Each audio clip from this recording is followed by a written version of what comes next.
Bon, eh bien, bonjour à toutes et à tous. Je suis donc Stéphanie Ronczewski, professeure de philosophie en lycée.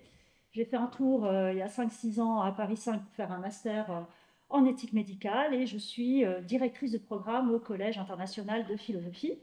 C'est un organisme de recherche fondé il y a 40 ans par François Châtelet, Jacques Derrida, Jean-Pierre Foucault, Dominique Lecourt, et qui a pour vocation de faire dialoguer la philosophie avec les autres disciplines. Alors, aujourd'hui, cette conférence est le résultat d'un partenariat dont je me réjouis entre le CIPH, le Collège international de philo, et l'association d'étudiants en philosophie Opium, Opium qui n'est donc pas un narcotique, mais qui signifie, et je ne me lasse pas de le rappeler, ordre des philosophes inutiles, utopiques et machiavéliens. Voilà. Donc ce partenariat se fait également avec la librairie Rhin et la Sorbonne, que je remercie de nous accueillir. Alors, pour représenter Opium et animer cette séance sur la médecine des désirs, se trouve donc avec moi Jonathan Mao, qui est étudiant en philosophie à Nanterre et médecin généraliste. Bonjour Jonathan. Voilà, et nous sommes très honorés, très heureux de recevoir aujourd'hui le philosophe Guillaume Durand. Voilà. Bonjour, bonjour à toutes et à tous, et merci de m'inviter. Voilà, je suis ravi d'être là. Eh ben, nous aussi. Alors, Guillaume Durand, tu as fait un doctorat de logique et de philosophie des sciences sur le logicien mathématicien Whitehead. Tu es aujourd'hui maître de conférences en philosophie à l'Université de Nantes, spécialisé en philosophie de la médecine, plus précisément en bioéthique, c'est-à-dire sur les questions concernant les nouvelles technologies appliquées au vivant, et sur l'éthique médicale, qui concerne plus spécialement la relation entre le médecin et son patient. Tu es également co-responsable du Master Éthique à Nantes, président de l'association Ethica, et tu coordonnes de nombreuses recherches en éthique clinique, par exemple sur le don d'organes, la limitation et l'arrêt des traitements en réanimation pédiatrique, ou encore l'interruption volontaire de grossesse. Alors, tu as écrit de nombreux articles, par exemple sur Whitehead et Einstein, puis essentiellement sur la philosophie du soin, entre autres sur la thérapie génique, le don d'organes, le consentement, la contraception définitive. Et alors ça, j'ai repéré un article qui m'a l'air assez analytique aussi et qui m'intrigue. J'irai voir sur le style et le devenir du joueur de tennis. Voilà. J'ai fait un truc sur le surf et le lancer de main. Tu n'as pas parlé du lancer de main? Non, parce que j'allais en parler dans d'accord. tes livres. Donc okay. effectivement, en plus des articles, il y a de nombreux livres qui traitent de sujets très variés, comme le clonage, le lancer de nain, lancer de nain, jeu de vilain. Tu as coordonné aussi un ouvrage chez Rhin, Philosophie du soin, santé, autonomie, devoir. Mais surtout, tu as écrit les deux livres qui nous intéressent plus spécialement aujourd'hui. Donc d'abord, Un philosophe à l'hôpital, paru chez Flammarion en 2022, et La médecine des désirs pour une médecine minimaliste, paru chez Vrin, Matière étrangère, en 2023. Alors, tu es également directeur de la consultation d'éthique clinique au centre hospitalier de Saint-Nazaire et à la clinique mutualiste de l'Estuaire. Tu es donc ce qu'on pourrait appeler un philosophe de terrain. C'est donc avec un regard, une écoute philosophique que tu tiens des consultations d'éthique à l'hôpital, là où tu rencontres donc des patients en souffrance, ou en tout cas qui se posent des questions. Et donc, avant de rentrer davantage dans le cœur de notre sujet, c'est-à-dire la médecine des désirs, est-ce que tu peux nous dire d'abord si cette présentation te convient, et puis nous expliquer ce qu'est un philosophe à l'hôpital, en quoi tu te distingues d'un psychologue, d'un soignant, j'imagine que tu vas prendre rendez-vous avec toi sur Doctolib. Finalement, quand tu n'es pas devant tes élèves, professeurs, quand tu n'es pas à écrire, auteur, quand tu es à l'hôpital, qu'est-ce que tu fais? Comment est-ce qu'on peut nommer ce métier-là? Voilà, et puis après, peut-être dans la foulée, peut-être que Jonathan pourra aussi, lui, nous parler de son parcours, qui est justement le parcours inverse, puisqu'il est allé de la médecine à la philosophie. Alors, Guillaume. Ouais, d'abord, ta présentation convient tout à fait, merci. Et même elle est peut-être un peu longue par rapport à l'individu que vous avez en face de vous. J'ai vraiment synthétisé. Non, mais ce que je veux C'était dire, énorme.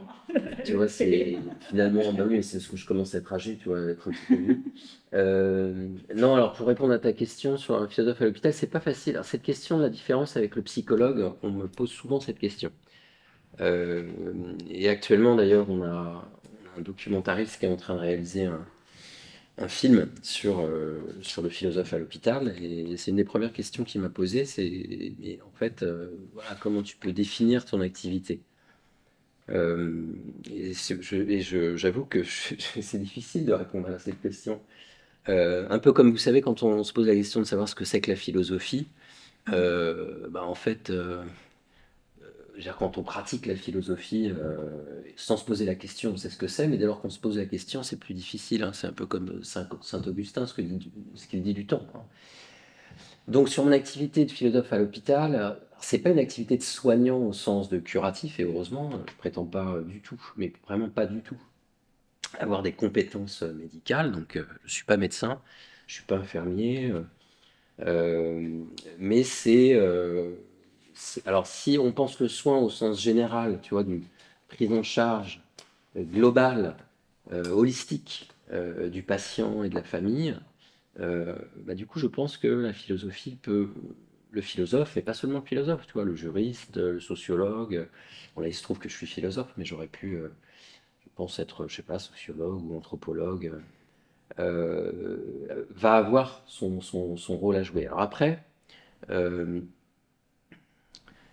on a une méthodologie très précise, et donc on n'est pas parti de rien. Je suis pas arrivé à l'hôpital de Saint-Nazaire en disant, d'abord j'ai commencé au CHU de Nantes, hein. En fait, comment ça s'est passé? J'ai rencontré un médecin, vous voyez, donc tu l'as rappelé, moi j'ai fait une thèse en philosophie des sciences, en logique, plutôt logique d'ailleurs, logique et philosophie des sciences. Bon. Et puis j'ai rencontré en plus, j'en avais un petit peu marre de faire que uniquement de l'abstraction, enfin de traiter de choses. Vous voyez, j'organisais ici une fois par mois pendant ma thèse d'ailleurs à la Sorbonne le séminaire Whitehead, et on était moins nombreux qu'ici, vous voyez, on était 5-6 qui venaient du monde entier travailler sur Whitehead, et pendant des heures on parlait de mathématiques. Bon. Et puis j'ai eu besoin de concret. Voilà. Et il se trouve que j'ai rencontré un médecin qui m'a proposé de l'accompagner dans ce qu'on appelle, depuis les années 80, fin des années 70, début des années 80, les consultations d'éthique clinique.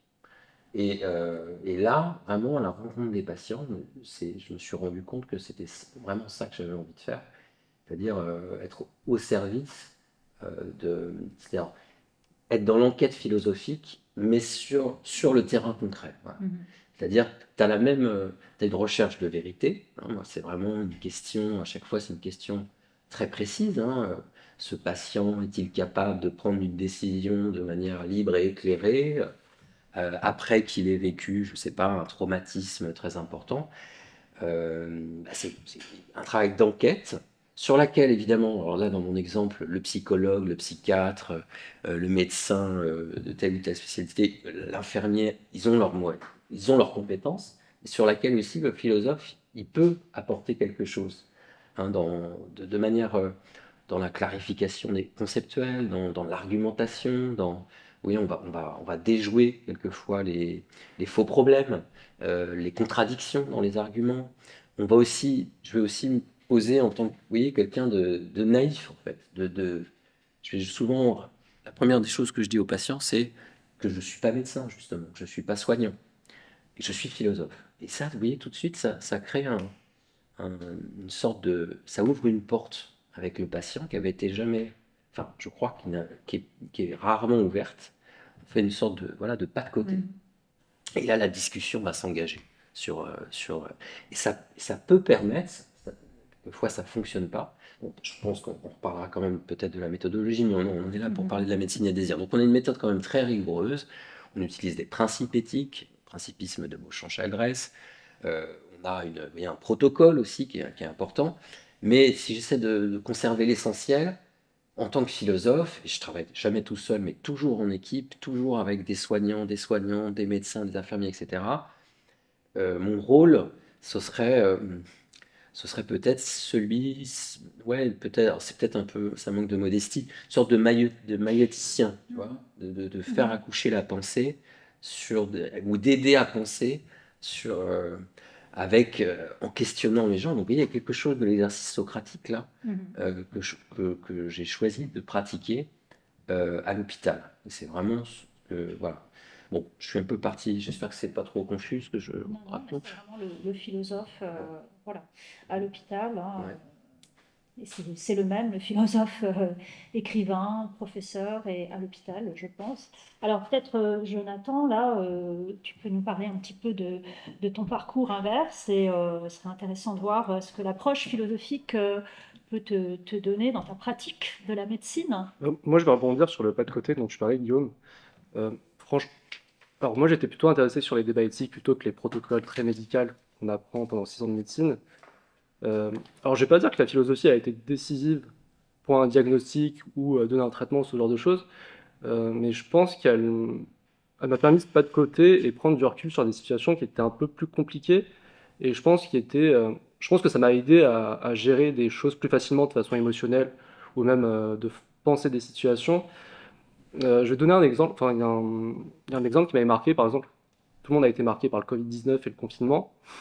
Euh, il y avait plein de patients, j'étais en stage de médecine générale, il y avait plein de patients qui venaient me voir, déjà parce que la consultation chez le médecin, c'était un des justificatifs qu'on pouvait mettre sur papier pour sortir de la maison. Et à ce moment-là, enfin, j'ai discuté avec plein de patients, et encore plus à l'approche de la mort, je pense que chacun a une conception de la santé, de l'existence qui est différente. Euh, on avait de tout. Enfin, par exemple, les sujets âgés, qui étaient les patients les plus à risque, enfin, de mourir du Covid-19. Vous aviez ceux qui préféraient être confinés pour ne pas mourir.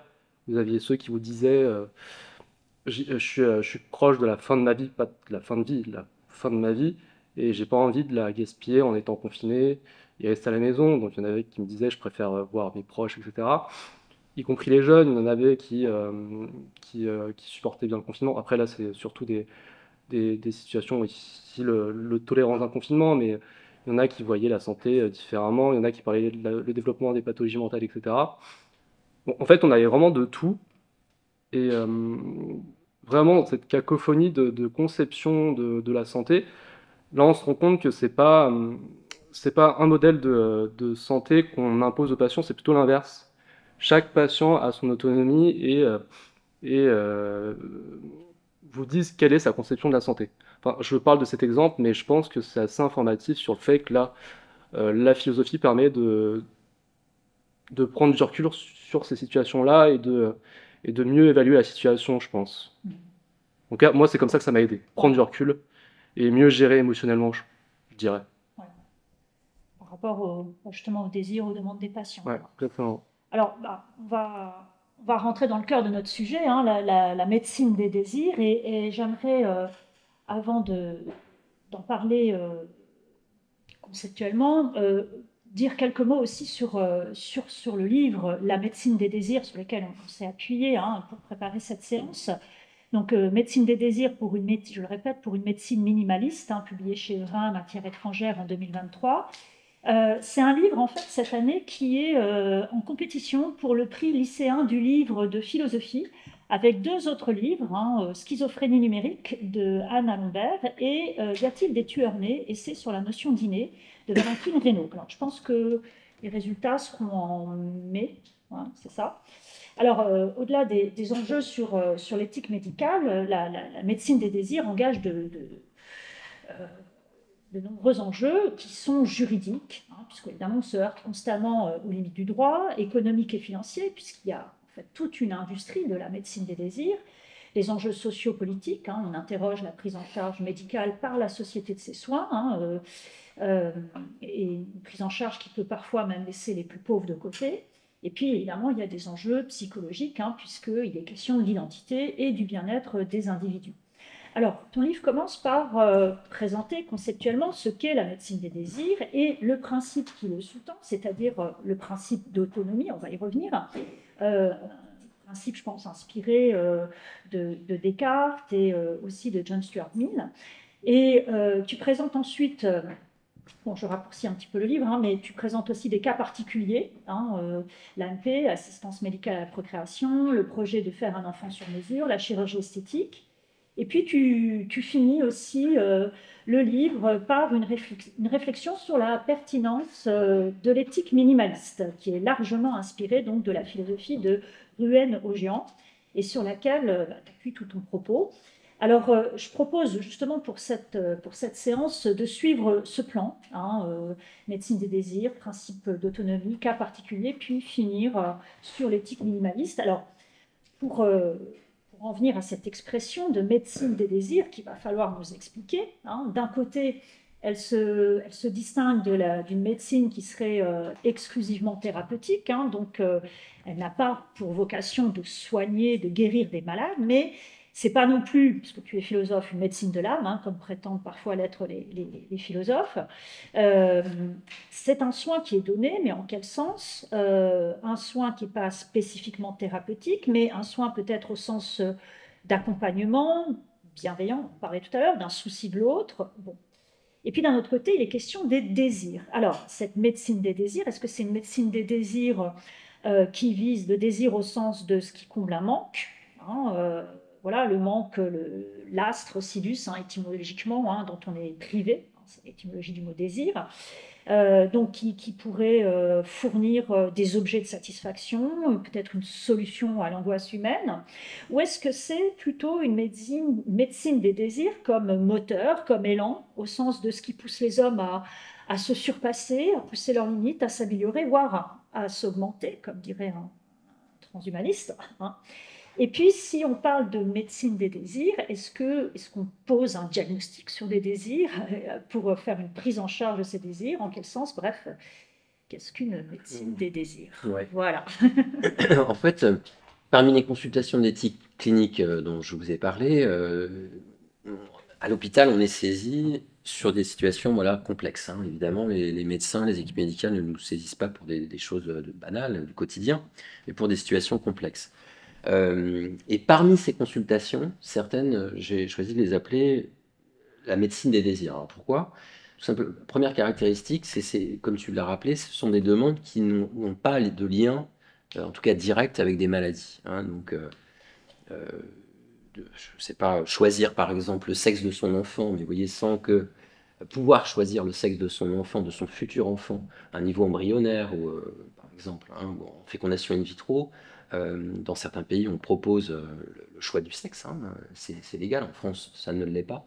Mais vous voyez, sans lien avec des maladies, hein, supposez que ce soit juste un choix, vous voyez, personnel, vous voulez avoir un garçon, ou vous voulez avoir une fille, bah ça, c'est ce qu'on pourrait appeler une médecine des désirs, parce que vous voyez, il n'y a pas de lien direct avec une pathologie, qu'elle soit physique, qu'elle soit psychique, mais c'est un choix personnel. Et donc, de même, une demande de contraception définitive, que ce soit une vasectomie, une ligature des trompes, ou voire même peut-être une hystérectomie, il y a des demandes qui sont assez voilà, particulières, mais qui sont, je ne vais pas dire récurrentes, mais on en a un certain nombre de femmes qui demandent, en vue d'une contraception, vous voyez, un moyen le plus radical possible, qui est l'hystérectomie, qui leur permet aussi de ne plus avoir de règles.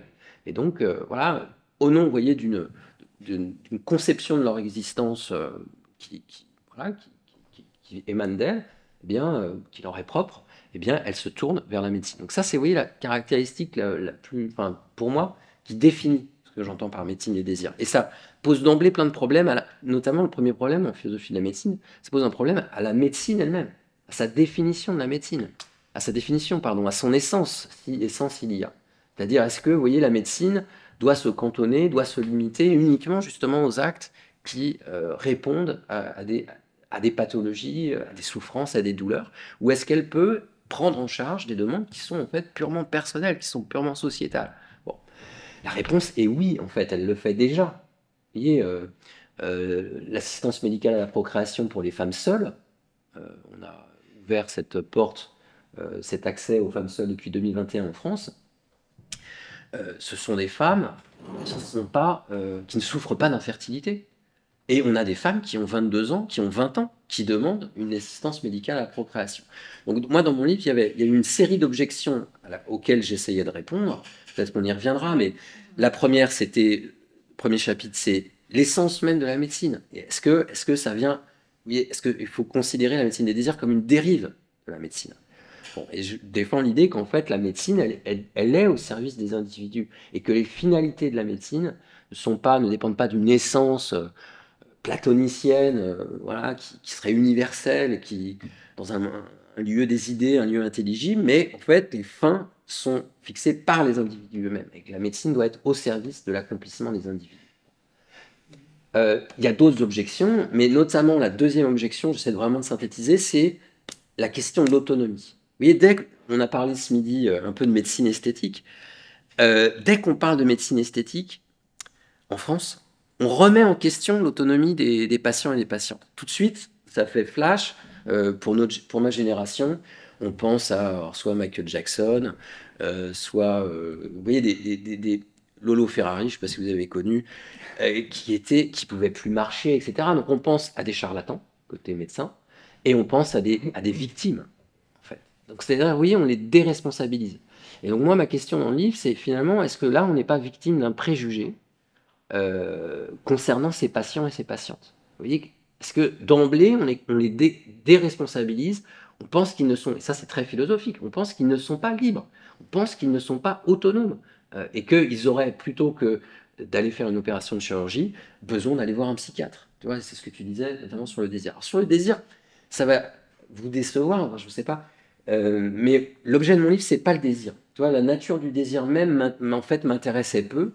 C'est-à-dire que, en fait, j'ai pris le terme de désir d'abord parce que un titre avec la médecine des demandes non médicales, bon, c'est moche et personne n'aura acheté le livre, je pense.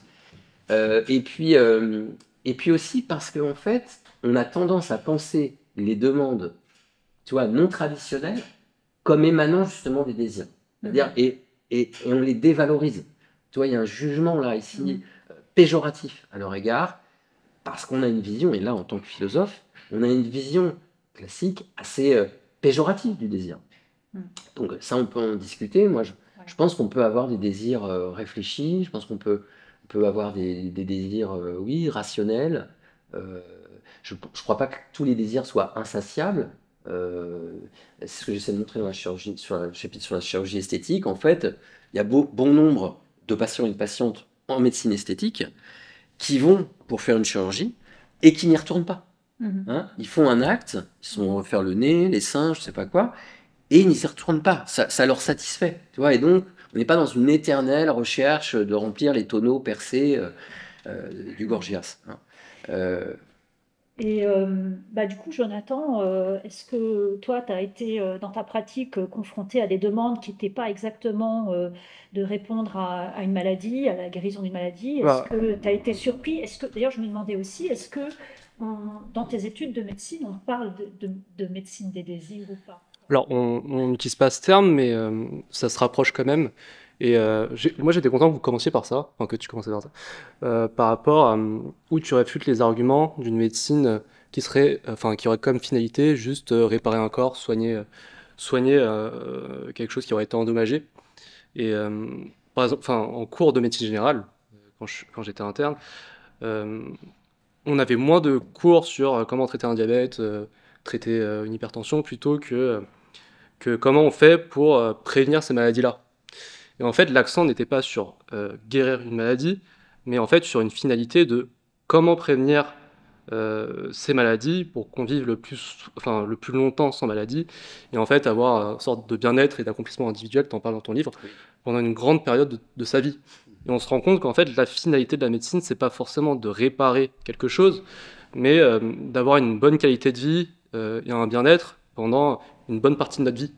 Et ça, c'est un axe qui a été vachement développé depuis plusieurs années.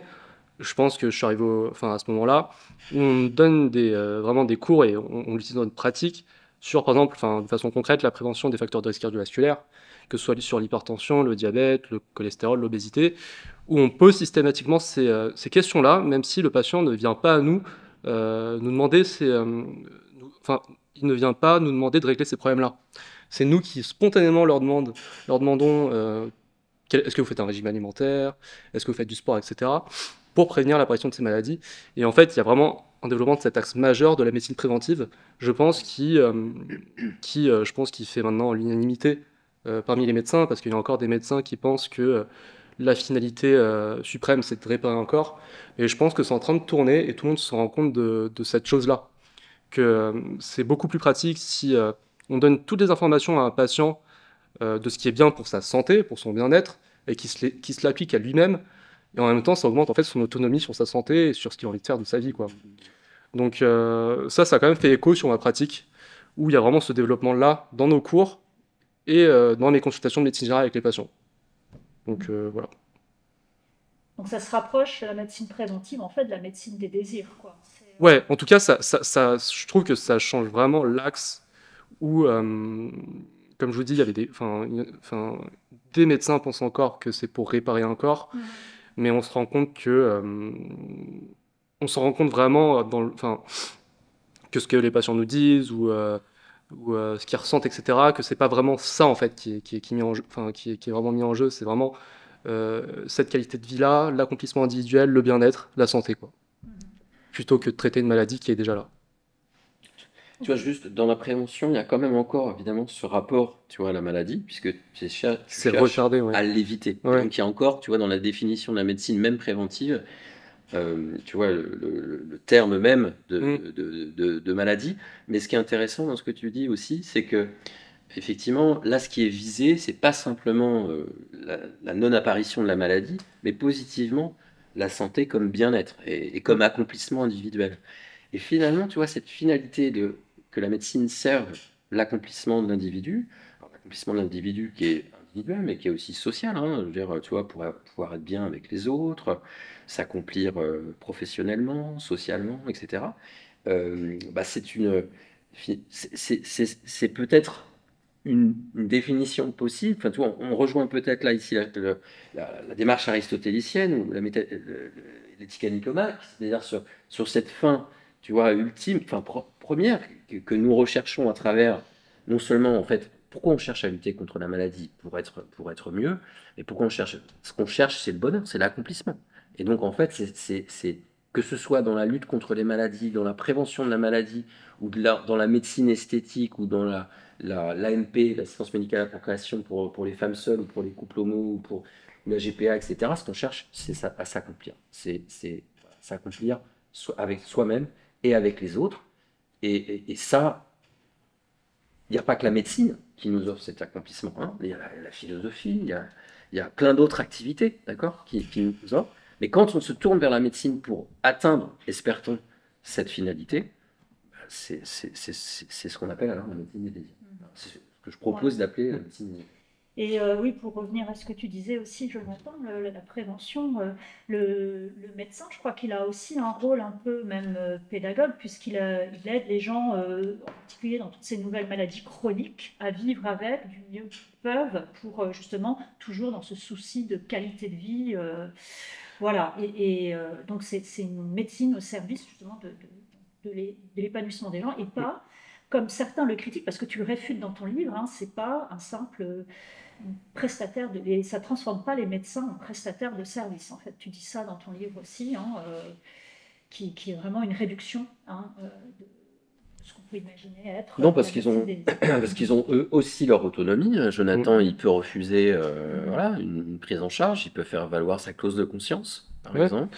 Hein. Oui, bien sûr. Enfin, même dans les cas où la clause de conscience existe officiellement, que ce soit pour les IVG ou de l'hormonothérapie, il y a plein de situations où ça colle pas, quoi, enfin, relationnellement, avec un patient, et on a le droit de lui dire il y a quelque chose qui va pas, je peux plus vous suivre. Ça existe. Je peux plus être votre médecin parce que enfin, il y a plein de choses sous-jacentes qui peuvent expliquer ça, mais ça, on a le droit de le refuser, en effet, de suivre un patient et de leur proposer, enfin, on ne le laisse pas dans la nature, mais on a le droit, enfin, on les oriente vers un autre médecin si jamais il y a des soins qui ne sont pas en accord avec nos valeurs et notre propre autonomie. Ça, évidemment que ça existe.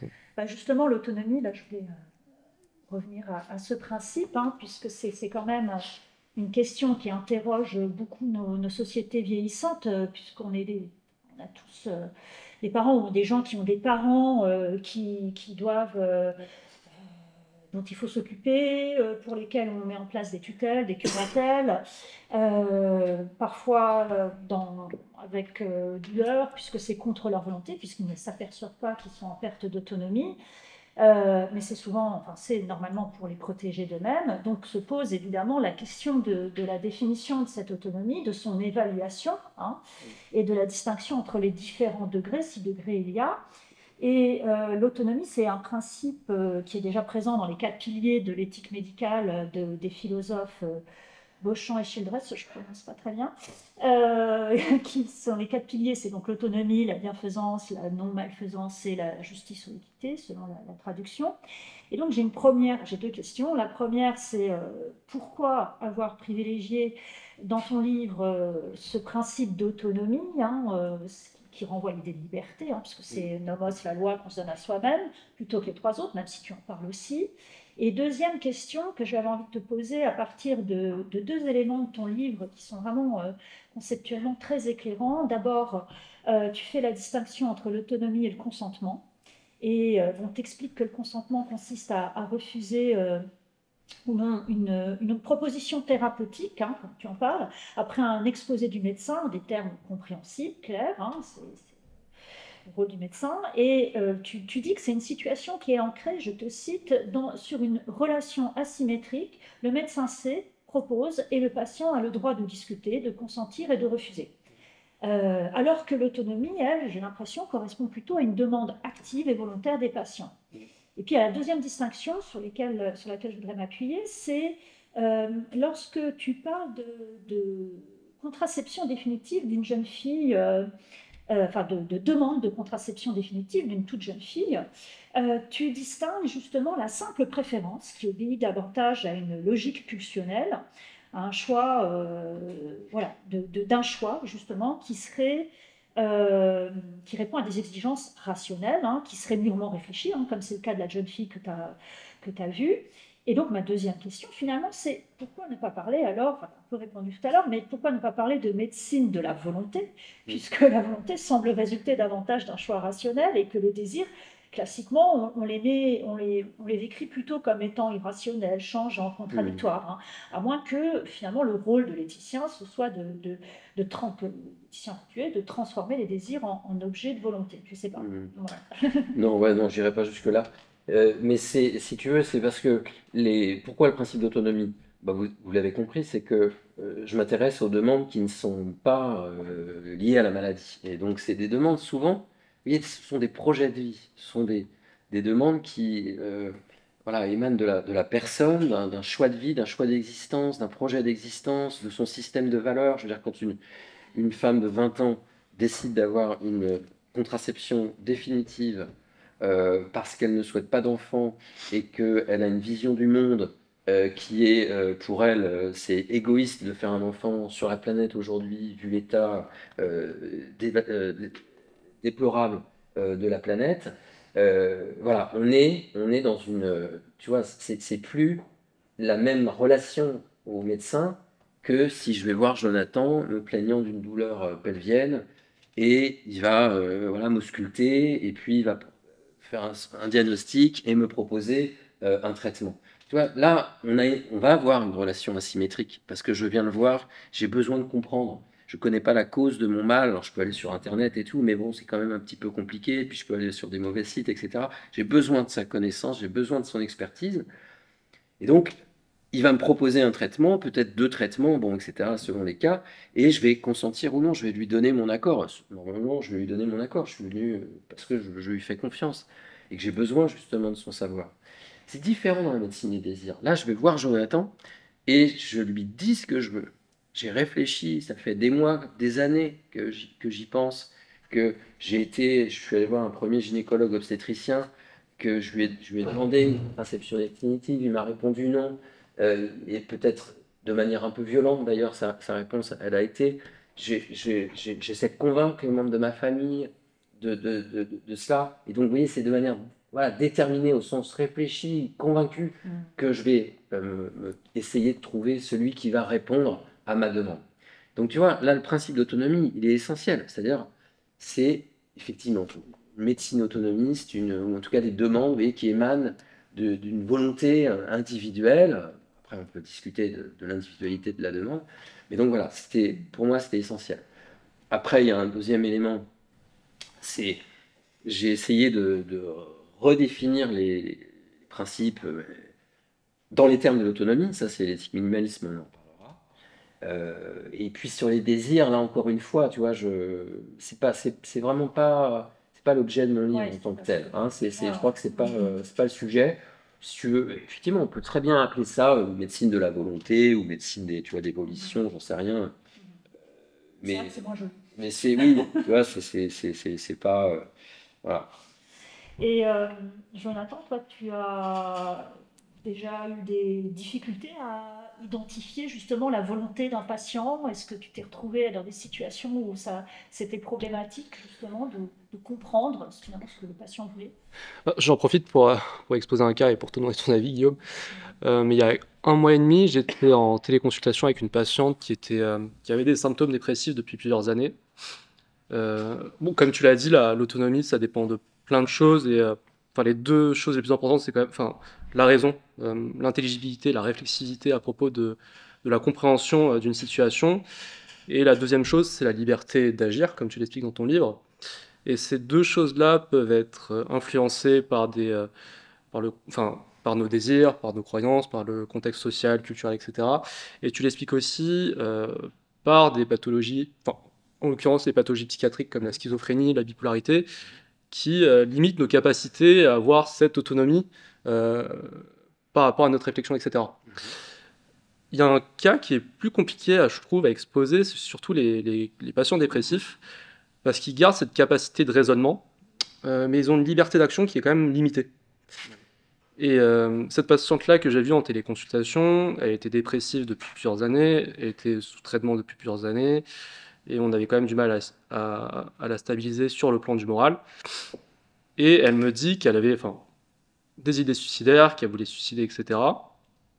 Et j'étais en téléconsultation, je pense que ça aurait été plus simple si elle était en face de moi.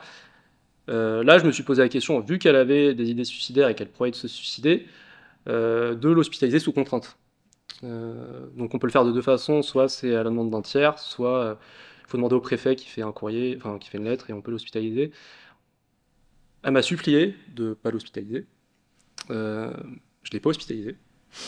Mais je trouve qu'il y a quand même un flou d'évaluation de l'autonomie dans certaines situations et encore plus chez les patients dépressifs.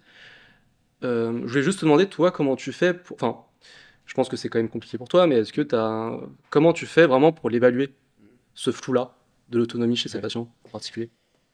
Alors, tu vois, nous, c'est une vieille question philosophique, hein, savoir si l'homme est libre, si la décision qu'il prend ou les choix qu'il fait son expression d'une volonté libre et éclairée, c'est une vieille question.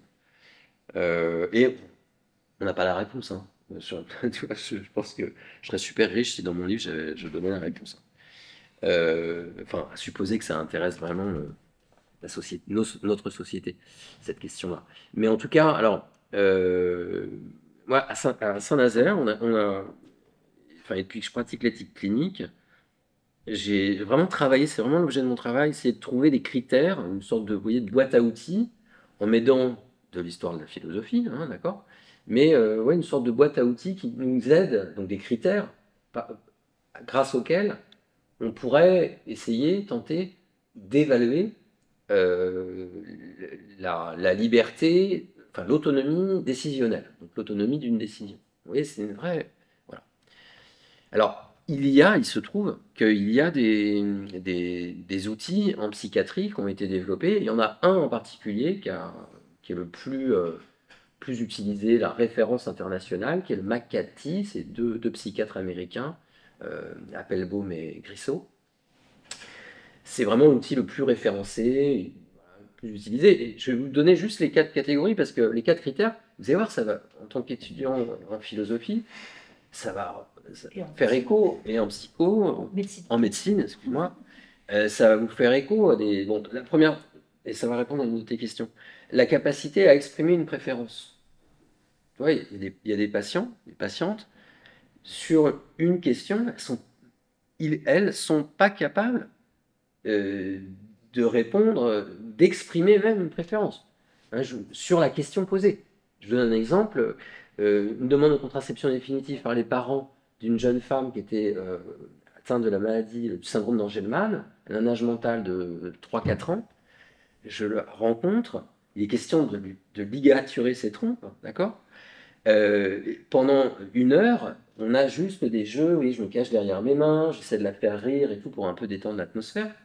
On joue un peu à cache-cache, ce genre de choses, mais on ne peut pas lui demander d'exprimer une préférence sur la question de la contraception définitive. Elle n'est pas capable vous voyez, d'exprimer une préférence relative à cette question. Ça, c'est le premier critère. Est-ce qu'il est capable, elle, de comprendre la situation? Hein, est-ce que, vous voyez, si Jonathan m'explique que malheureusement j'ai un cancer de la prostate, est-ce que je suis capable de comprendre ce dont il me parle? Si je reviens encore à cette jeune femme dont je vous ai parlé, un jeune man, elle n'est pas capable de comprendre, elle n'était pas capable de comprendre la discussion, l'objet de la discussion. Elle ne comprenait pas comment on faisait un bébé, voilà, il n'y a pas de discussion là-dessus. Hein. La capacité à raisonner. Hein, oui, la capacité cognitive de mener un raisonnement et, vous voyez, de comparer, par exemple, des alternatives. Hein. Si, par exemple, j'ai un cancer de la prostate, Jonathan pourrait me parler de la prostatectomie, et pour la prostatectomie, les bénéfices visés, mais aussi les risques, l'incontinence, l'impuissance. Et puis, de l'autre côté, il pourrait me proposer d'autres traitements avec des bénéfices et aussi, vous voyez, des risques, etc. Est-ce que je suis capable de rentrer dans ce raisonnement et de comparer les bénéfices et les risques? Puis enfin, la capacité d'apprécier l'appréciation de la situation. Et à un niveau personnel, est-ce que je suis capable, et ça renvoie à ce que je disais aussi sur par exemple, la schizophrénie, certaines formes de psychose, est-ce que je suis capable, quand on parle de la maladie, on parlait aussi de certaines démences, par exemple Alzheimer, est-ce que je suis capable de bien comprendre que là, c'est de ma maladie, c'est de mon état dont on est en train de parler, hein, et que le traitement va avoir un impact sur mon existence, apprécier la situation. Voilà, on essaie, vous voyez, on a ces 4 critères. Je ne dis pas qu'on le fait de manière systématique, mais c'est une aide à la décision. Donc, et un fait très important, ce que j'ai appris, à la différence de mes études en philosophie. Quand je suis sorti de mes études de philo, que je suis allé sur le terrain médical, peut-être que j'étais un mauvais étudiant de philo, hein, mais pour moi, c'était binaire. C'est-à-dire, j'étais sorti, vous voyez, on était autonome ou on ne l'était pas. Tu vois? Et sur le terrain, j'ai appris qu'en fait, non, l'autonomie, elle mettait des degrés, qu'il fallait parler d'un contexte. Tu as parlé des gens dépressifs. Il y a des choses pour lesquelles ils vont être tout à fait autonomes, tout à fait capables de prendre des décisions. Et puis d'autres qui vont, et ça concerne nous-mêmes, hein, en fonction de l'heure de la journée, en fonction de notre état, en fonction de la maladie Vous voyez, l'autonomie est quelque chose de dynamique, de processuel, extrêmement changeant, variable. Hein, voilà. Et donc c'est ça qu'on doit essayer de mesurer, d'évaluer dans une consultation d'éthique clinique. C'est très important que le philosophe, évidemment, il soit jamais tout seul. Hein, donc moi, je travaille avec des médecins, des infirmiers, des médecins psychiatres, des juristes aussi. Il faut qu'il y ait ce point de vue, vous voyez, global sur la situation. Surtout pas travailler tout seul. Même si dans certains pays, en éthique clinique, les bioéthiciens, les philosophes, ils sont tout seuls dans un hôpital. Hein. Ils ont leur téléphone et ils répondent. Voilà, ils sont de garde, etc. C'est du 24/24, quasiment 7 jours sur 7, avec des salaires bien plus appréciables qu'en France. Oui, juste pour la petite anecdote, une année, à la grecque de philo, il y a-t-il des degrés de liberté? Voilà. Oui, c'est vrai. Ah, oui, tout à fait. Alors, on va peut-être aborder les cas concrets. Et donc, il y en a beaucoup hein, dans tes livres.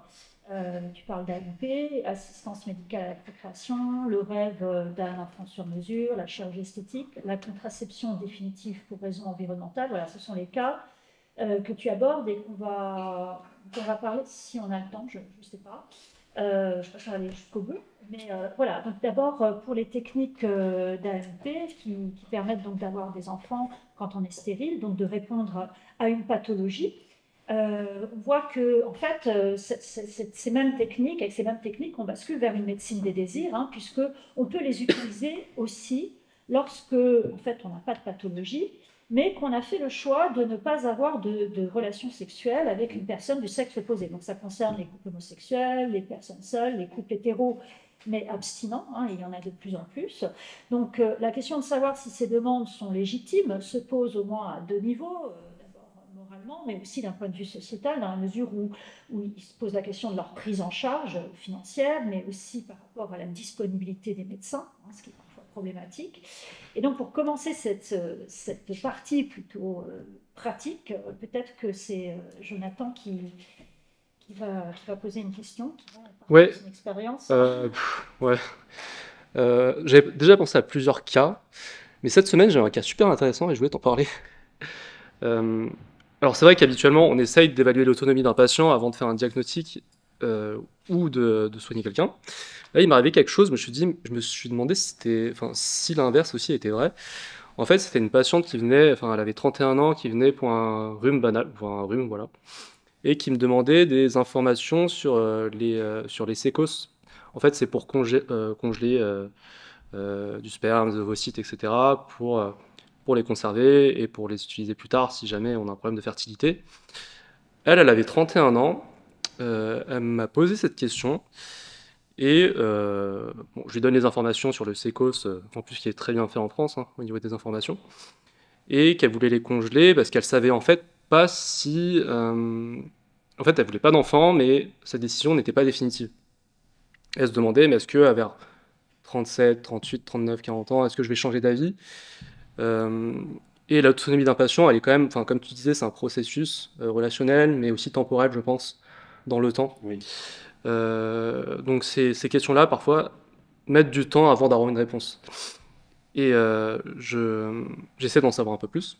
Je lui demande est-ce que vous voulez en parler, etc., pour vérifier son autonomie. Et elle me dit que sa maman est décédée il y a plusieurs années, qu'elle en a beaucoup souffert et qu'elle ne veut pas faire vivre ça à ses futurs enfants si elle en a.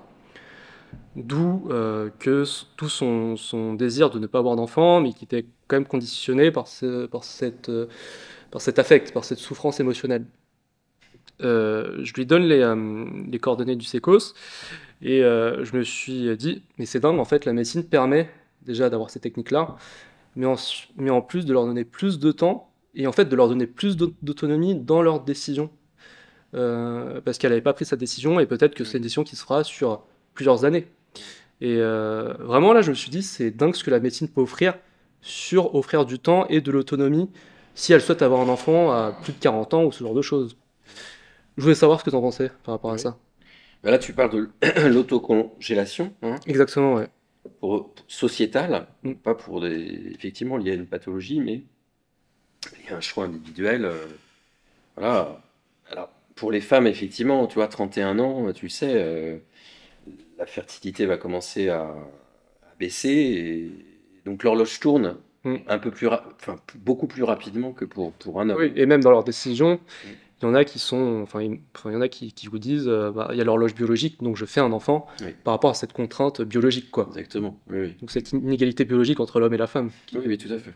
Mais c'est vrai que là, du coup, l'offre de la congélation, de la conservation, et pour pouvoir avoir un bébé plus tard, permet, dans l'exemple que tu donnes, après, moi, je n'ai pas rencontré la patiente, mais avec les éléments que tu donnes, effectivement, davantage de réflexion et peut-être se donner un temps ouais, un temps de réflexion. Donc, peut-être participe à l'autonomisation, tu vois, ouais, à l'autonomie, de la montée en degré d'autonomie de cette jeune femme.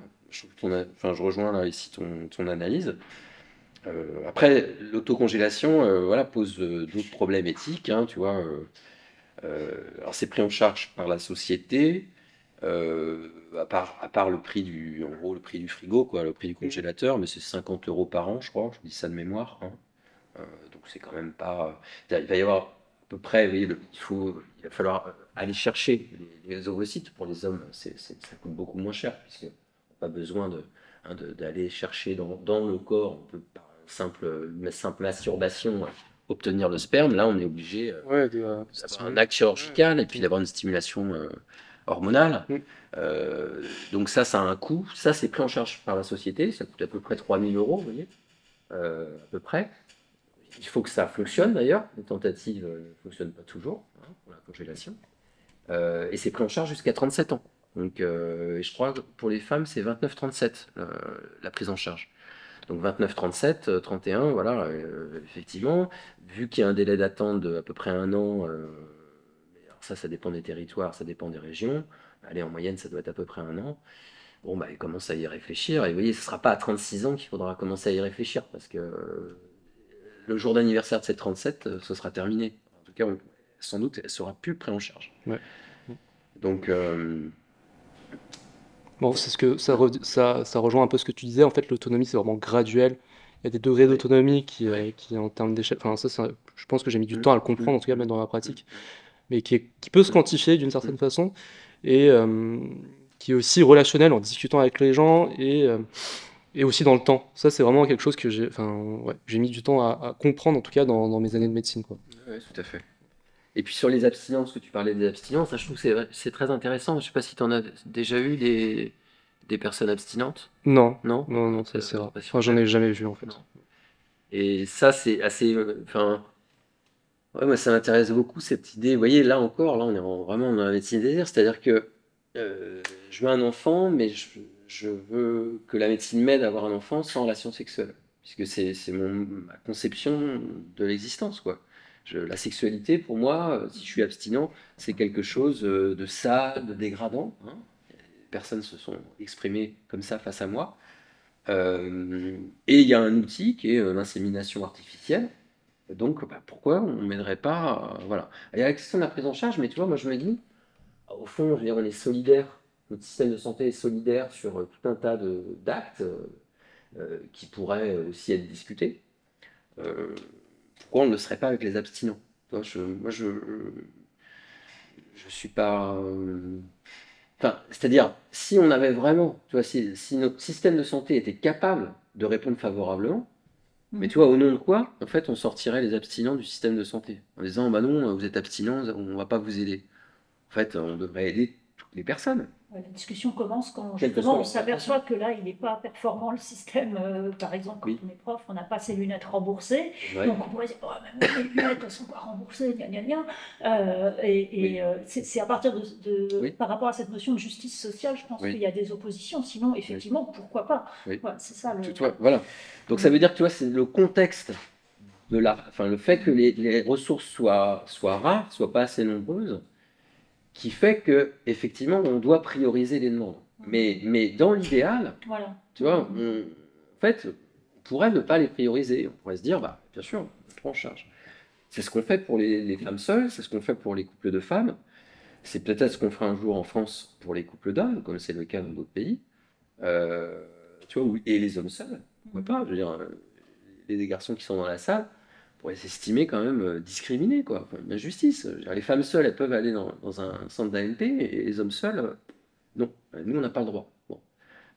En France, on dira. Bon, ça pose d'autres questions, évidemment, parce qu'il va y avoir la question de la gestation pour autrui. Ouais. Tant que les hommes ne pourront pas procréer par eux-mêmes. Hein. Mais peut-être qu'un jour, avec des utérus artificiels, notamment, avec certains progrès, on pourra résoudre cette question.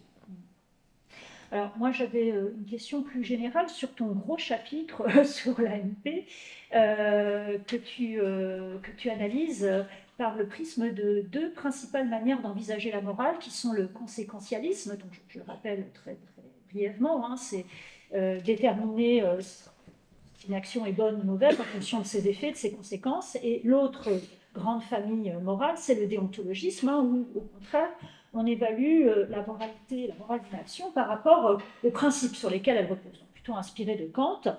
Et alors, tu reprends tous les arguments qu'ils peuvent proposer, et puis tu les réfutes aussi secs. Alors là, je veux dire quand même, parce qu'on parle de préjugés, ton livre est vraiment philosophique au sens où il bouscule les préjugés du lecteur. Parce que forcément, dans toutes les objections qu'il peut y avoir, tu les cites, hein, toutes les objections qu'il peut y avoir à la médecine des désirs, eh ben, il y a forcément, à un moment donné, le lecteur il va dire « Ah bah ouais, moi je pense ça ».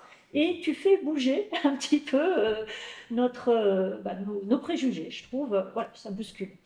Et d'ailleurs, je pense que ce système de réfutation, c'est peut-être un effet de ta formation de logicien, je ne sais pas. Voilà. Et donc, du coup, je me demande si ces deux grandes familles philosophiques, tu les trouves obsolètes pour penser l'AMP ou la bioéthique en général, je ne sais pas. Mhm. Parce que tu as beaucoup, beaucoup réfuté les arguments que les deux grandes familles pouvaient donner. Écoute, en tout cas, c'est vrai que je me méfie, même si c'est très commode, très pratique d'utiliser ces modèles, et je le fais hein, de temps en temps, bien sûr, que ce soit dans les cours ou dans les articles. C'est très pratique d'utiliser ces modèles, mais je me méfie en tout cas de ces modèles pour penser les cas particuliers, parce que c'est quand même assez abstrait, et donc c'est pas toujours efficace. Donc c'est pas une question facile là. Tu me poses. S'il fallait, tu vois, que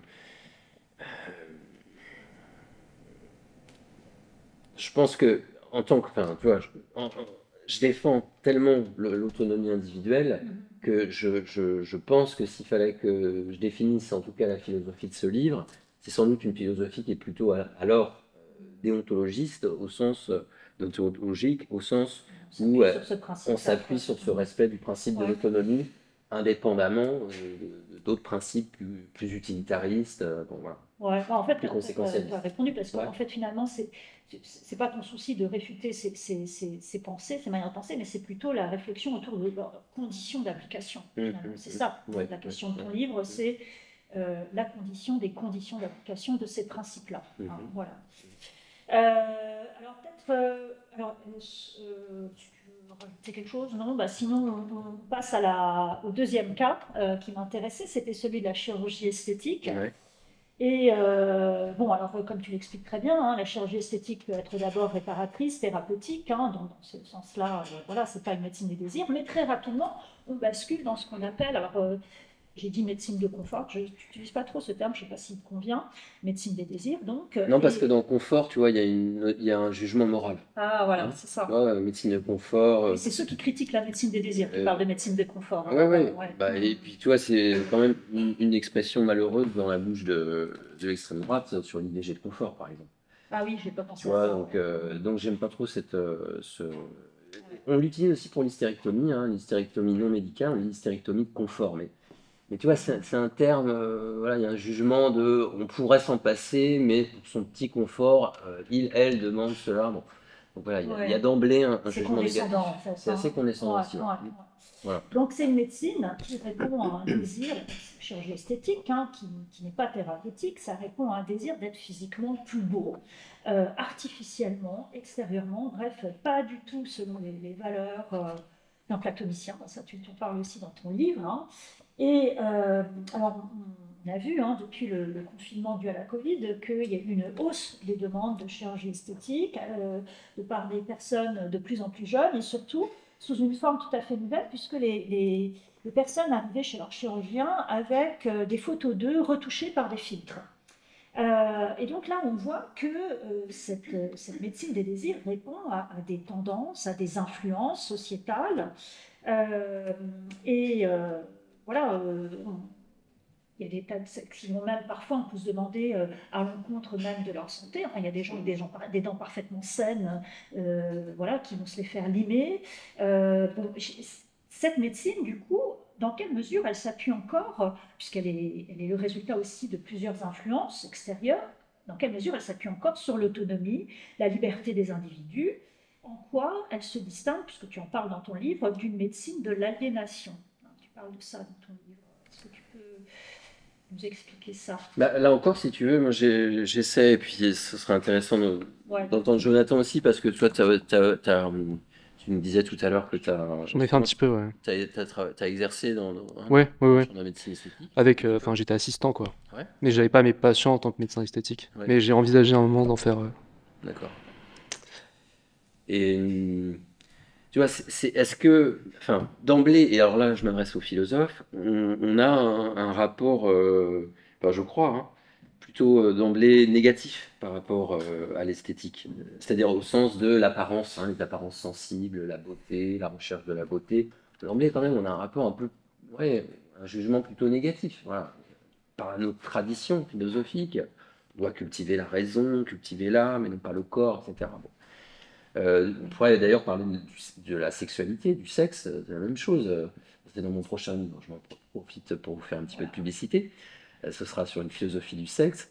La même chose, le sexe dans la philosophie. Je me souviens quand j'étais étudiant, je me disais, on attendait ça. Je veux dire, quand on était en terminale, tiens, on avait 17 ans, on attendait le cours sur le désir.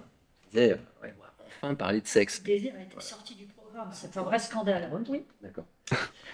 Bon, mais même le désir, alors, vous me corrigez, mais on ne parlait pas de sexe. C'est-à-dire que, oui, il n'y avait pas de. On parlait en fait. Ouais, c'était totalement désincarné. Parce que c'était. Et c'était aussi d'ailleurs pour le critiquer. Tu vois. Ouais.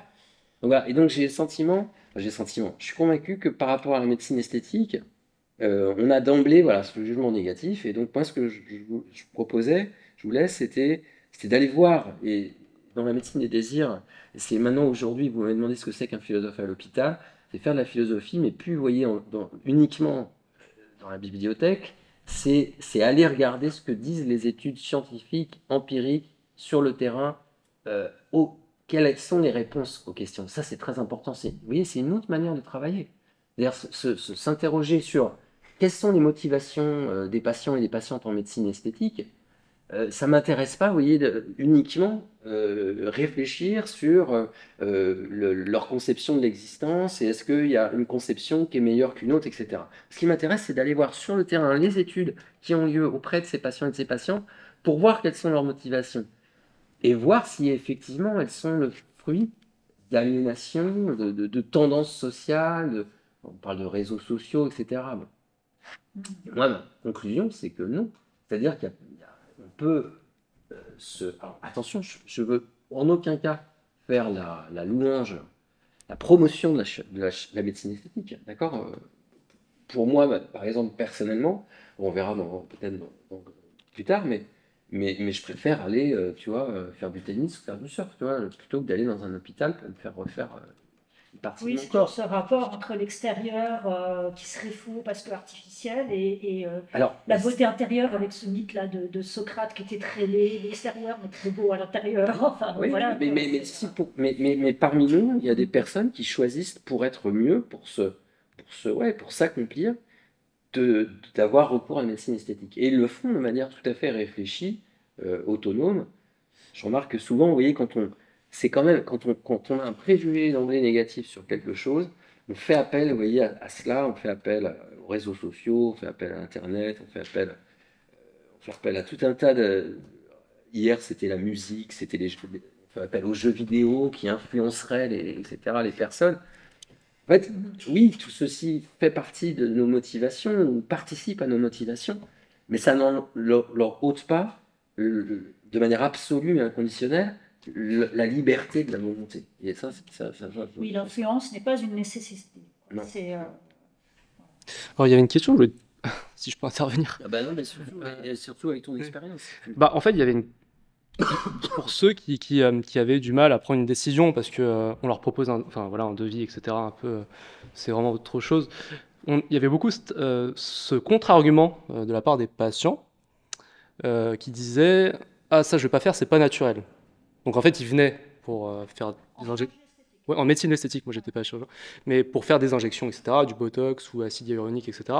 Ils venaient, ils voulaient ça, et après ils disaient ah mais ça fait pas naturel. Alors, je voulais te demander, parce que ça fait pas naturel. Ouais, c'est pas naturel. Ouais. Alors, t'en parles un petit peu ouais. À travers l'éthique du don qui est développée par un philosophe américain, Sandel. Est-ce que t'as pas l'impression que cet argument de prendre la nature comme normatif est pas dangereux aussi en fait? Bien sûr. Parce qu'on n'aurait rien pu faire en médecine. Tout à fait.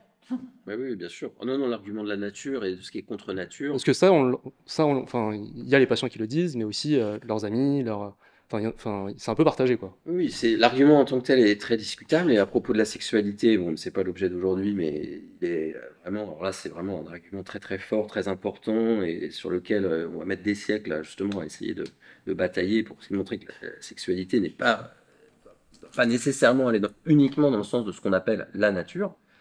Mais oui, bien sûr. Sur la chirurgie esthétique, question de du naturel, de toute façon, qu'est-ce que je...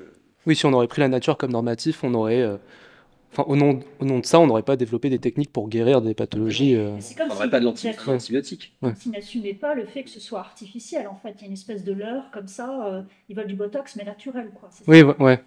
C'est comme, enfin, je sais pas, c'est une image qui me vient là, mais c'est comme on est vegan, manger un hamburger vegan, quoi. Enfin, pour moi, ça, je comprends pas, quoi. Autant manger des légumes, quoi. Mais là c'est pareil, quoi. On veut revenir à une idée d'essence. Ouais. Et c'est parce qu'en fait, c'est comme s'ils n'assumaient pas complètement de le faire, quoi, finalement. À moins que ce soit par rapport au contenu parce qu'on ne sait pas ce qu'on nous injecte, donc on essaie de trouver du bon produit. C'est la valeur bon produit, quoi. Parce que c'est souvent ça aussi. On veut bien avoir recours à des techniques artificielles, mais quand même pas que ce soit n'importe quoi. Il y a une origine. Je pense qu'il y a ça, parce qu'on avait parlé du PRP, qui est beaucoup plus... Je t'en ai parlé au déjeuner. Pour ceux qui ont de la perte de cheveux, on peut faire du plasma riche en plaquettes pour limiter la perte de cheveux. Je fais pas de marketing ou ce genre de choses. Mais ça, c'est un produit qui... en fait, on fait une prise de sang, on centrifuge le sang et on récupère des plaquettes qui sont faites... quand on se fait une entaille, vous avez une cicatrisation qui se fait avec une croûte. Ça, c'est les plaquettes en fait, qui colmatent un vaisseau. Et en fait, dans le PRP, on récupère ça et des facteurs de croissance, et ceux qui ont des pertes de cheveux, on les injecte sur le cuir chevelu et ça marche super bien. Et je pense que par cette essence de produit qui est considéré comme un produit naturel, les gens l'acceptent mieux. Donc je pense qu'il y a déjà l'essence du produit qui joue beaucoup dans ça. L'autre chose, je pense, c'est aussi le regard des autres, où il y en a qui assument, d'autres qui n'assument pas. Parce qu'il y en a qui demandent ah, il faut injecter un petit peu ici, mais il ne faut pas que ça se voit. Mais c'est vrai qu'on... Je sais pas si ça... C'est vrai que dans la médecine esthétique, tu vois, le problème, c'est quand ça se voit. Et d'ailleurs, dans les médias, et si on a une représentation très négative, et on l'a, de la médecine esthétique, et de chirurgie esthétique, on pense à ces femmes et ces hommes pour lesquels, vous voyez, les grosses lèvres, les joues sont défigurées. Hein, et donc, on pense à ça. Et donc, enfin, tu vois, c'est cohérent. Je veux dire, si je veux rester jeune physiquement, dans mon apparence, bah, je veux pas que ça se voit parce que je veux rester celui que j'étais. Bon. Or, pour l'instant, aujourd'hui, bon, c'est encore un petit peu difficile, même si, tu vois, on avait été invité sur une chaîne télé, je ne donnerai pas le nom ici, parce que je me suis vraiment questionné sur le fait est-ce qu'il faut que j'y aille ou pas. Voilà. Mais j'étais avec le président de la Société de chirurgie esthétique française, et il disait, bah oui, on parle de la chirurgie esthétique uniquement quand ça va pas et quand ça se voit. Ouais. Mais en fait, la plupart du temps, normalement, disait-il, bah, ça se voit pas. Et là, du coup, effectivement, si vous avez l'argent et que l'opération imaginée n'est pas risquée, le problème c'est qu'il y a des risques aussi, et que ça se voit pas, que vous avez fait œuvre de chirurgie esthétique, bon, bah, finalement, bon, au nom de quoi si c'est quelque chose qui vous importe, vous voyez, bon, c'est une question. Après, le problème, c'est vrai aussi, c'est qu'il y a des demandes qui sont de plus en plus... Oui, par exemple, j'en parle dans le livre, c'est la chirurgie des petites lèvres, la labiaplastie, qui est le fait de femmes plutôt jeunes, voire même de plus en plus jeunes. Je prends l'exemple de cette jeune femme de 17 ans dans le livre. Je ne sais plus si c'est dans Philosophe à l'hôpital, je me rappelle plus. C'est... et donc vous voyez, bon, là effectivement, et puis elle parle de son compagnon qui lui a dit que c'était c'était pas très beau. Bon, effectivement, le regard de l'autre. Alors il y a des études assez intéressantes que je cite qui montrent que les couvertures de Playboy sur 50 années, ils ont étudié, mais vous voyez, toutes les photos de Playboy des femmes en particulier, surtout des photos de femmes dans Playboy, nues. Et il montre comment le focus s'est fait d'abord des seins, et progressivement, en 50 ans, s'est rapproché des parties comment dire, génitales pour aller montrer justement les fameuses petites lèvres. Et l'étude dit qu'il y aura une corrélation entre l'augmentation des demandes de labiaplastie et l'augmentation, vous comprenez, du focus qui va être accordé et retouché de ces, évidemment, avec Photoshop, enfin, des logiciels de photos. Bon.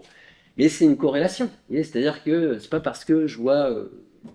bon, est-ce que les femmes regardent Playboy? Bon, peut-être leur compagnon, ça c'est possible. Bon. Mais est-ce que oui, Les ça jeunes suffit? femmes, Et les c'est jeunes quand même un femmes. journal Les jeunes femmes. d'une Après, autre c'est vrai qu'il y a les génération, films quoi. porno, et dans les films porno, les femmes sont peut-être ont été aussi retouchées. Donc, on va avoir des femmes qui ont effectivement, etc., etc. C'est vrai qu'il y a cette question des influences qui est assez forte. Et sur des personnes jeunes, alors là, moi, dans mon livre, je suis quand même assez modéré, pour une Oui, fois. oui, oui, ça C'est-à-dire c'est que parfait. là, on peut sans doute temporiser. Vous voyez, si j'ai 16 ans et que mon copain qui a 16 ans me fait cette réflexion et que, bon, parce qu'il regarde des films porno et que je réagis par rapport à ça, bon, c'est peut-être pas la peine tout de suite de répondre. On peut temporiser là-dedans, Temporiser, différer. différer. Surtout à l'adolescence où, effectivement, mon autonomie, vous voyez, est quand même en relation avec le groupe, avec les autres. Mais dans tes demandes, là, tu te mets une limite par rapport à l'âge pour les mineurs. Alors ça, c'est une question sur laquelle je bosse actuellement. C'est-à-dire à partir de quel âge on peut être, j'ai pas la réponse, hein, Ouais. on peut être dit, et je crois qu'il faut pas répondre à la question. Il faut pas dire la question de l'âge. En fait, je crois que c'est extrêmement variable. C'est extrêmement variable. Alors attention, hein, sur la chirurgie esthétique, après il y a des problèmes de développement, il faut pas faire n'importe quoi, on va pas faire de la labiaplastie à 12 ans, etc. Ça n'aura aucun sens, ce serait complètement nuire à la patiente, ce serait pas faire de la médecine ici. Pas du tout, hein, bon. Mais Là, pardon de parler d'influence, c'est vraiment l'hypersexualisation des petites filles, là. alors en Voilà. plus, bien entendu, donc là on serait Ouais. dans encore autre chose. Non, mais tu as raison de le préciser parce que tout de suite là tu me fais une objection forte qui me remet les pieds sur la terre. Tu vois, parce que je ne pensais pas à ça. Mais tu as raison, c'est une très bonne objection. Et voilà, bon. Mais à partir de quel âge une enfant peut être capable de consentir? Tu vois, il y a deux questions. À la médecine, un acte médical, ou dans une recherche, la participation à la recherche, ça c'est vraiment une question très intéressante. Et on utilise le McCarthy, il y a des études qui portent sur l'utilisation du McCarthy chez des très jeunes patientes. Et donc là, on a des chiffres, on a des chiffres, mais là encore, et on pratique la stratégie de l'échelle variable, c'est-à-dire qu'en fait, on va, en fonction de la complexité de la situation, eh bien, on va rechercher un âge peut-être plus important, un développement plus important de l'enfant, pour pouvoir aller rechercher, vous voyez, ce degré suffisant d'autonomie pour participer à la décision. Voilà, mais ça, c'est une vraie question. Alors, pour le temps, là, c'est prendre un troisième cas, c'est celui du rêve d'avoir un enfant sur mesure. Alors évidemment, tous les gens qui attendent un enfant, que ce soit par adoption ou de manière biologique, rêvent qu'il soit le plus parfait possible, physiquement, psychiquement. Il n'y a rien de plus communément partagé que ce désir-là.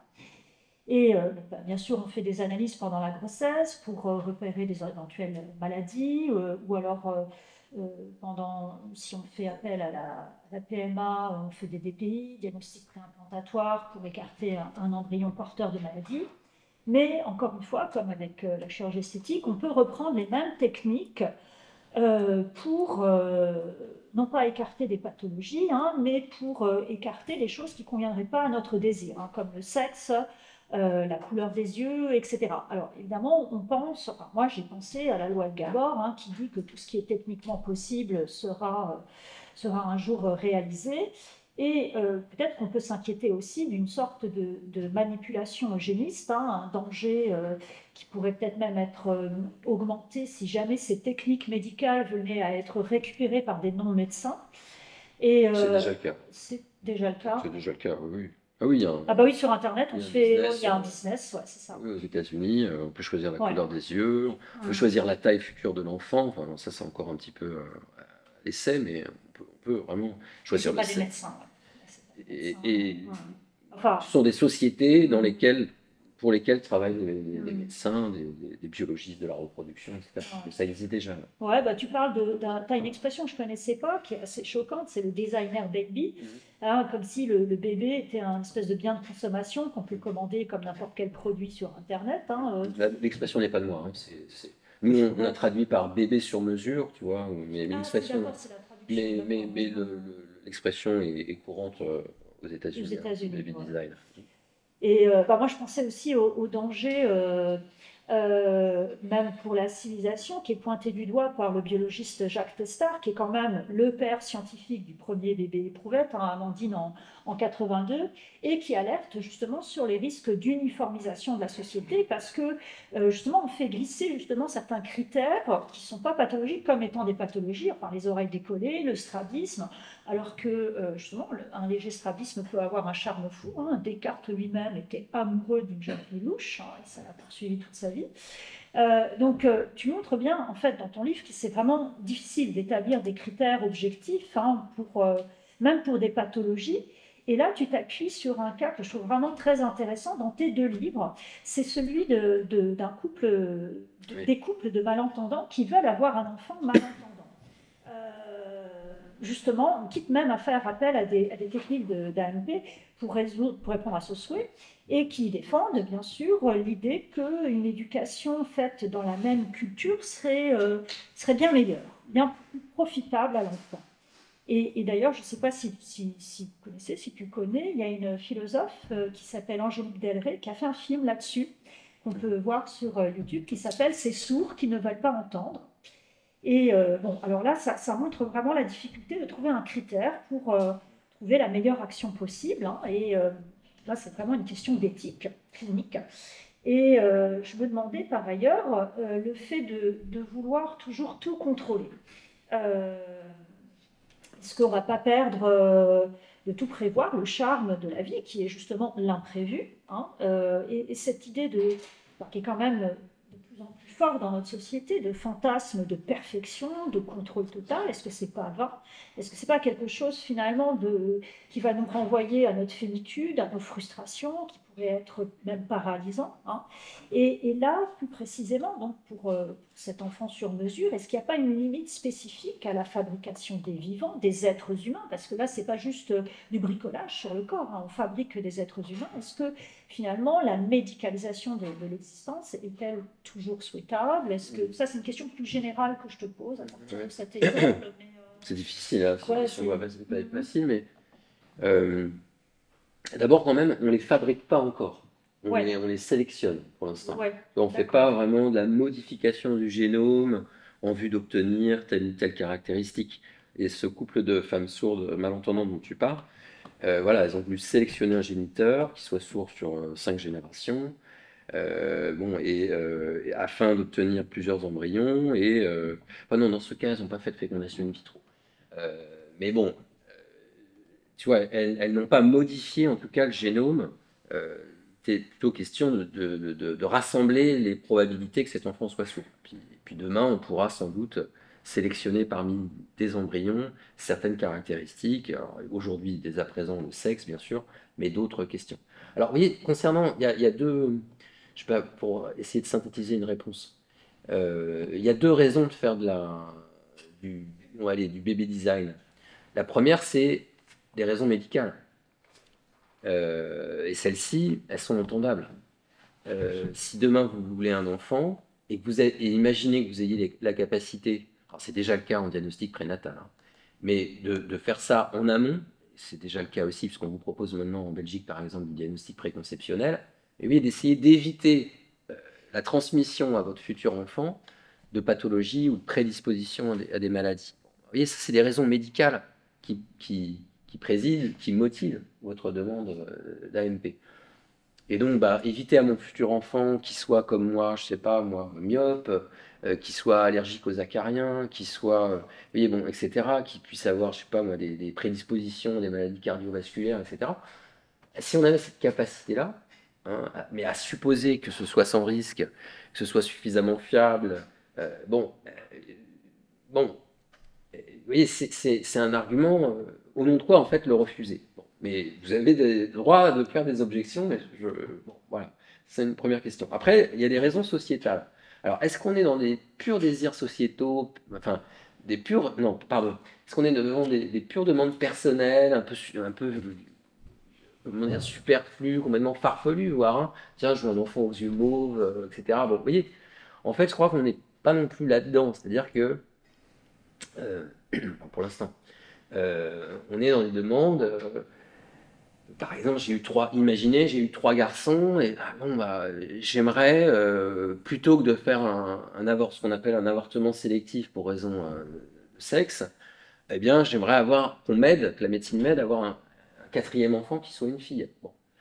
Euh, et puis, sélectionner, si par exemple, moi-même, je suis pas très grand, faire de la fécondation in vitro, et puis sélectionner l'embryon qui soit le plus grand par rapport à ceux que j'obtiens en fécondation in vitro, etc. Oui, il y a des demandes, je pense, qui peuvent être entendables. Alors, est-ce que c'est de l'eugénisme? Certains philosophes parlent d'eugénisme libéral, c'est-à-dire on laisserait, oui, la liberté aux individus. Alors, à évaluer aussi par les médecins, de manière pluridisciplinaire, les demandes, mais on laisserait la liberté aux individus, vous voyez, voilà, finalement, d'essayer de concevoir les meilleures conditions de vie pour leur enfant. Et donc, parmi toutes ces demandes, je pense qu'il y en a qui sont entendables. Après, la question est jusqu'où on va, quelle est la limite, mais sans totalement répondre à la question, je prends juste l'exemple du sexe, du choix du sexe. J'ai fait une expérience de pensée, je proposais, imaginez que vous viviez dans un monde, un état, on est filmé, alors je ne donne pas trop de précision, dans un état où voilà, les libertés soient vraiment, liberté de la femme par exemple, les conditions de vie de la femme soient vraiment terribles. Vous voulez le meilleur pour votre enfant, est-ce que du coup, c'est pas logique, c'est pas raisonnable que de vouloir faire naître un garçon? Et si vous avez cette possibilité, oui, je pense qu'il peut y avoir des raisons. Évidemment, ce qu'il faut, c'est lutter pour que l'environnement ne soit pas discriminatoire, pour l'égalité homme-femme, etc. J'entends tout à fait.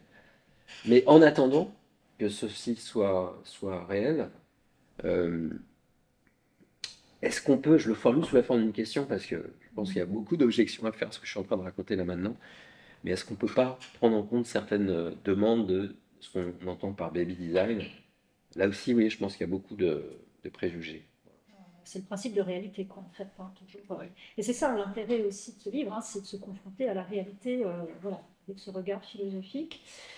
Alors j'avais un 4e cas, mais le temps, je peux. Bon, je ne vais pas le développer, simplement. Tu je m'en Oui, rajouter quelque chose. oui, bien sûr. Parle de contraception définitive pour raison environnementale. Donc ça, c'est quelque chose de très récent, il me semble, et c'est surtout en plus chez les toutes jeunes filles. Alors, je ne vais pas rentrer. Jeune femme, oui, plutôt, pardon. Non. Je ne vais pas rentrer dans le détail, mais ce que tu mets en avant, qui est très important, c'est la neutralité qu'il faut avoir face à ces personnes-là. Et c'est vrai que c'est très, très perturbant. Quand on entend ça, quand on voit ça. Pour notre génération. Pour notre génération, c'est très choquant. Effectivement, on pense à cette jeune femme, on pense à la femme qu'elle pourrait devenir, qui va peut-être changer d'avis, on pense à son compagnon, on pense à l'enfant à naître qui aurait peut-être été heureux de naître, on pense à ses parents, on pense à ses amis. Et finalement, je me disais, est-ce que, donc toi, dans ton travail d'éthicien, bien sûr, qui consiste à faire accoucher de l'autonomie des gens, tu te dois d'être neutre, mais cette neutralité, est-ce qu'il faut la revendiquer pour tout le monde? Est-ce qu'on n'a pas des positions les uns et les autres à tenir? Est-ce que c'est pas ça justement qui fait l'intérêt du débat démocratique, c'est-à-dire d'avoir des positions les uns et les autres complètement différentes? Ou est-ce que tu penses que tout le monde doit rester neutre, au risque d'aller vers de manière générale, un relativisme moral, voire une espèce de nihilisme moral, ou voilà, je sais pas, c'est... Mais pourquoi il serait question de morale, tu vois, dans le fait de, comment dire, tu vois, d'avoir le droit de mettre un terme à ses capacités procréatrices? Je crois pas. C'est-à-dire, en fait, tu vois, quand on est éthicien ou médecin, gynéco-obstétricien, il n'est pas question encore de morale, là. Il n'est pas question d'éthique, c'est-à-dire, excusez-moi, il s'agit de savoir si la personne, parce que d'ailleurs c'est aussi la loi, c'est à partir de 18 ans, j'ai le droit de demander une contraception définitive. Donc, en fait, vous voyez, la question, elle n'est pas. D'abord, je trouve, hein, elle est pas morale, tu vois. Elle est de savoir, en fait, si la personne elle a bien réfléchi, suffisamment réfléchi, si elle est suffisamment autonome, et si elle l'est, bon, bah, qu'est-ce qui. C'est-à-dire, enfin, c'est pas à moi de juger euh, cette, la conception de l'existence d'autrui. C'est-à-dire, tu vois, une vie sans enfant, et pour elle ou pour lui, voilà, c'est même pour elle et pour lui immoral que de faire des enfants aujourd'hui. Bon, ça, c'est sa conception, et c'est son système de valeurs.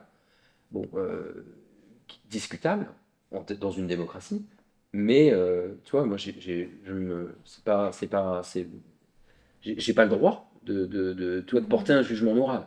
Donc moi, par contre, en tant qu'éthicien, et dans une consultation éthique clinique, tu vois, il faut pas non plus qu'on soit des militants. Ça, moi, je suis pas un militant en faveur de la contraception définitive. Vous voyez, je, je- pour moi, c'est ni un bien ni un mal. D'accord, en tant qu'éthicien. Je peux avoir ma conception personnelle de la question, mais pour moi, en tant qu'éthicien, c'est ni un bien ni un mal. C'est-à-dire, c'est une technique et certaines personnes souhaitent, pour pouvoir être heureuses, s'en emparer. Bon, y avoir recours. Et donc, la question est de savoir uniquement, savoir si la personne, elle est suffisamment autonome pour le faire.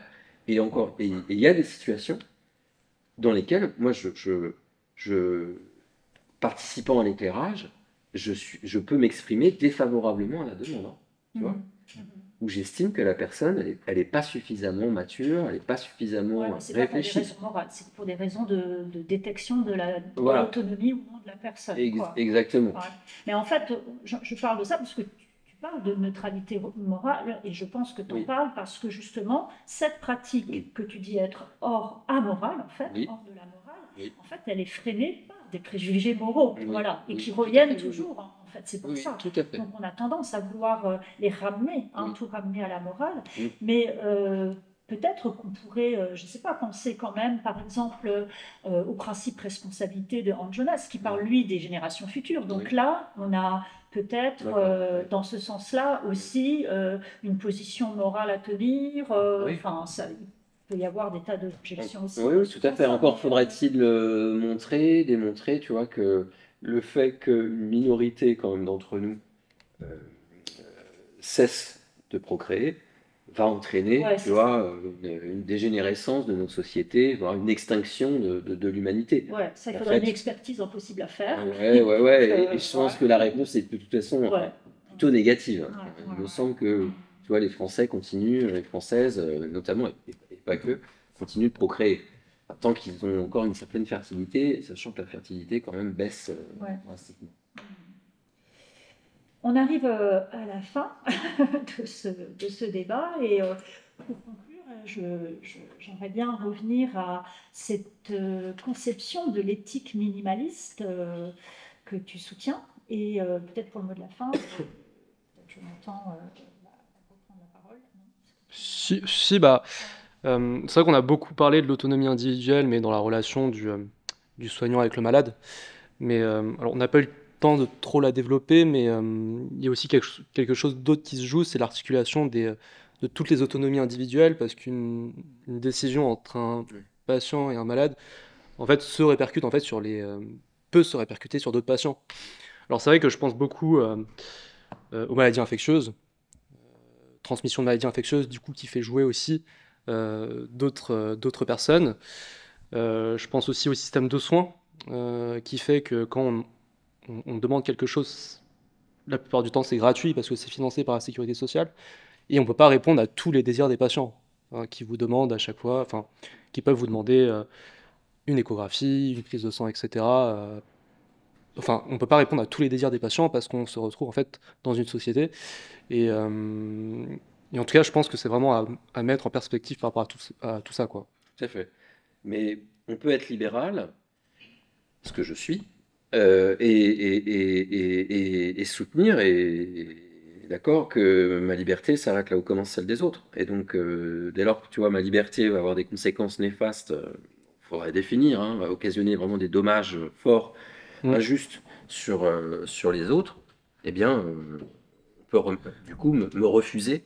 Le Ouais. collectif peut me refuser, ou le médecin peut me refuser, tu vois, me faire passer après, etc., voire me refuser clairement une demande. Mm. Donc ça, c'est... Ah ouais, tout à fait, je suis d'accord avec ça. Et juste pour finir sur ça, c'est que toi, enfin, en tout cas, les principes de bienfaisance, non-malfaisance, autonomie, il y a aussi un principe qui est hyper important, qui est le principe de justice, que tu prends en compte en fait dans toutes tes situations d'éthique clinique, et qui aussi qui peut peser dans la balance Oui. par rapport à l'autonomie d'un patient, quoi. Oui. Et ça, c'est dans le dernier chapitre, j'essaie de montrer qu'on peut essayer de redéfinir la justice en termes de l'autonomie. Parce que mon problème, c'est une éthique minimale basée sur un seul principe, c'est qu'est-ce que je fais des autres principes. Et effectivement, comment je parle alors en termes d'autonomie de la justice? Est-ce qu'il ne me faut pas là un deuxième principe? Donc ce que j'essaie de montrer, c'est que finalement, on peut penser la justice dans les termes de l'autonomie. Tu vois, on va prioriser davantage les autonomies les plus entravées. Hein, ce qu'on fait déjà aux urgences. Je veux dire, si je viens pour un mal de tête, je vais passer après. C'est comment dire cette personne qui vient suite à un traumatisme dans un accident de voiture, d'accord. Bon, voilà. Donc là, il y a un risque plus important. Et donc, vous voyez, l'autonomie, je crois, peut être un principe qui va permettre aussi de prioriser et de penser, je crois, la justice. Bon, mais ça, c'est une éthique minimale, une sorte de, ouais, à la fois de minimalisme moral et politique, et d'économie, en fait, d'économie des principes. Ouais, mais on voit bien que c'est pas du tout un libéralisme sauvage, puisqu'il est tout de suite compensé par ce principe de justice sociale, de solidarité. Et ça, il faut lire le livre jusqu'au bout, parce que c'est là, dans la dernière partie, qu'on en prend vraiment conscience, je trouve. Et donc, pour terminer, je voulais finir avec la fin du livre. Je suis désolée, je vais un peu spoiler, parce que c'est dans l'esprit aussi cartésien d'une liberté éclairée. Et tu termines justement par la troisième maxime de la morale provisoire de Descartes, qui montre que ce n'est pas une médecine de tous les désirs, hein, et qu'il y a une différence entre certains désirs et des désirs plus luxueux qui pourraient entraver justement le bon fonctionnement, le rapport à l'autre, le fonctionnement de la société, etc., ou de la civilisation. Et donc cette dernière phrase, hein, tu finis par cette fameuse devise, il faut changer ses désirs plutôt que l'ordre du monde. C'est assez paradoxal pour un livre sur la médecine des désirs. Voilà. Et donc, je pense qu'on va s'arrêter là. On va peut-être avoir un peu de temps pour les questions. Alors, je voudrais quand même remercier Guillaume Durand pour toutes ces réponses extrêmement éclairantes. Merci également à Jonathan Mao d'avoir fait partager ces expériences éclairées par la philosophie. Et puis moi, j'aimerais vraiment aussi remercier toute l'équipe d'Opium Conférence qui a vraiment super bien organisé cet événement. Voilà, nous ne sommes pas là.